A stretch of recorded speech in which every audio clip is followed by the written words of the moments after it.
कब्रों से मुर्दे निकालकर उनका गोश्त पकाकर खाने वाले भक्कर के आदमखोर भाइयों की खौफनाक कहानी। एक हकीकी डरावना ख्वाब जो रातों की नींदें छीन ले। नाज़रीन, तसव्वुर करें एक चांदनी रात, कब्रिस्तान की खामोशी में खुदाई की आवाजें और दो भाई जो मुर्दों की लाशों को खोद कर निकालते हैं, उन्हें घर ले जाते हैं, टुकड़े टुकड़े करते हैं और पका कर खाते हैं जैसे कोई आम सालन हो। ये कोई हॉरर फिल्म नहीं बल्कि पाकिस्तान के पंजाब के जिला भक्कर के गाँव कुहावड़ कलां की सच्ची कहानी है। मुबैना तौर पर दो भाई, जिनमें से एक का नाम मोहम्मद आरिफ जिसकी उम्र तकरीबन 30 साल, ये बड़ा भाई है, और मोहम्मद फरमान अली जिसकी उम्र तकरीबन 30 साल है। उनकी इन हौलनाक हरकतों ने न सिर्फ इलाके को खौफजदा किया बल्कि पूरे मुल्क को हिला कर रख दिया। ये लोग बाहर से आम नजर आते थे लेकिन अंदर से शैतानी रूह के मालिक, जो इंसानी गोश्त की लत में मुब्तला थे और शायद जादुई ताकतों पर यकीन रखते थे। आइए कहानी को मजीद गहराई से देखें, कदम ब कदम सनसनीखेज तफसीलात के साथ जो आपकी रगों में खौफ दौड़ा देंगी। इस कहानी का पसे मंजर, तारीख, बचपन और शैतानी लत का आगाज कैसे हुआ। आरिफ और फरमान एक गरीब घराने से ताल्लुक रखते थे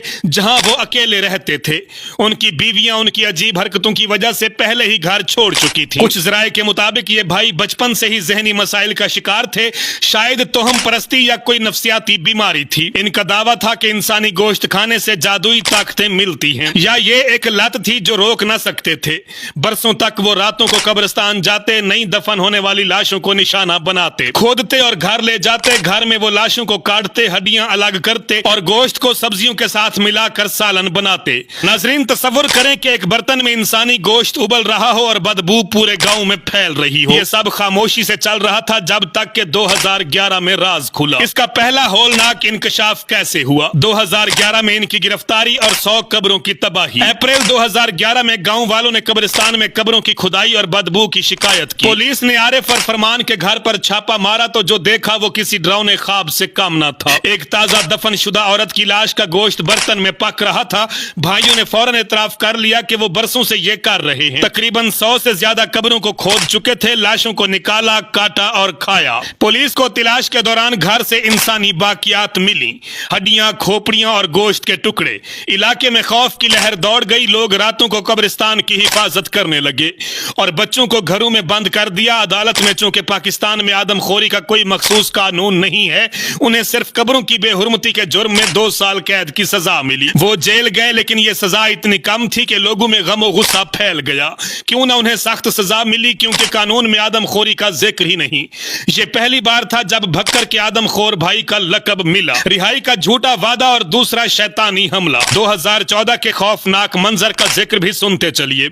2013 में रिहा होने के बाद भाइयों ने वादा किया कि वो सीधे रास्ते पर चलेंगे, लेकिन ये सब झूठ था। अप्रैल 2014 में पड़ोसियों ने उनके घर से शदीद बदबू की शिकायत की, जैसे कोई लाश सड़ रही हो। पुलिस पहुंची तो घर एक कत्ल खाना लग रहा था। एक 2-3 साल बच्चे की काटी हुई खोपड़ी मिली जो ताजा कब्र से निकाली गई थी।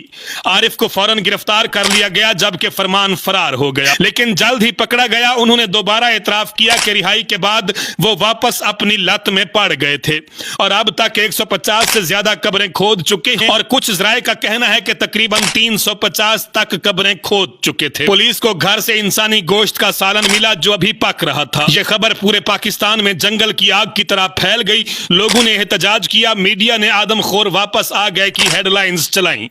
तसव्वुर करें एक बच्चे की खोपड़ी घर में पड़ी हो और भाई उसे देखकर मुस्कुरा रहे हों। यह मंजर देखकर पुलिस वाले भी कांप उठे। जून 2014 में पंजाब की इंसदाद दहशतगर्दी अदालत ने उन्हें कब्रों की बेहुरमती, लाशों की तौहीन और इलाके में खौफ फैलाने के इल्जामात में 12 साल कैद की सजा सुनाई। कुछ जराये का कहना यह भी है कि 11 साल और 4 माह की सजा थी। अदालत ने नोट किया कि इन हरकतों से पूरा मुआशरा खौफजदा था, इसलिए दहशतगर्दी के कानून के तहत सजा दी गई। भाइयों को जेल भेज दिया गया जहां वो अपनी सजा काट रहे हैं। यह सजा पहली से सख्त थी, लेकिन फिर भी लोगों का सवाल, क्यों ना उम्र कैद या मौत की सजा। जवाब यह है कि पाकिस्तान में आदमखोरी का कोई अलग कानून नहीं, इसलिए सिर्फ मुतालिका दफआत इस्तेमाल की गई। यह केस पाकिस्तान की कानूनी खामियों को भी उजागर करता है। ये दोनों भाई शैतान क्यों बने।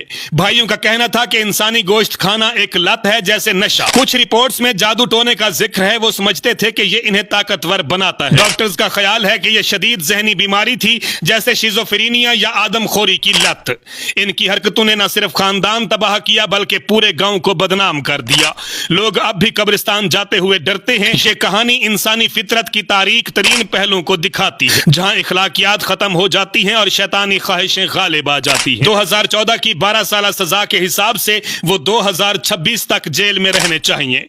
2025 तक कोई खबर नहीं मिली कि वो रिहा हुए या नए जराइम किए हों। शायद अब भी सलाखों के पीछे हैं। क्या वो फिर से आजाद घूमेंगे और कब्रें खोदेंगे? ये सोचकर ही रोंगटे खड़े हो जाते हैं। ये कहानी एक इंतबाह है। कभी कभी सबसे बड़ा खतरा आसपास के लोगों से होता है। नाज़रीन किराम, भक्कर के दो आदमखोर भाइयों की ये खौफनाक कहानी सुनने के बाद आप इस हवाले से क्या राय रखते हैं? जवाब कमेंट्स में जरूर दीजिएगा। मेरा पैगाम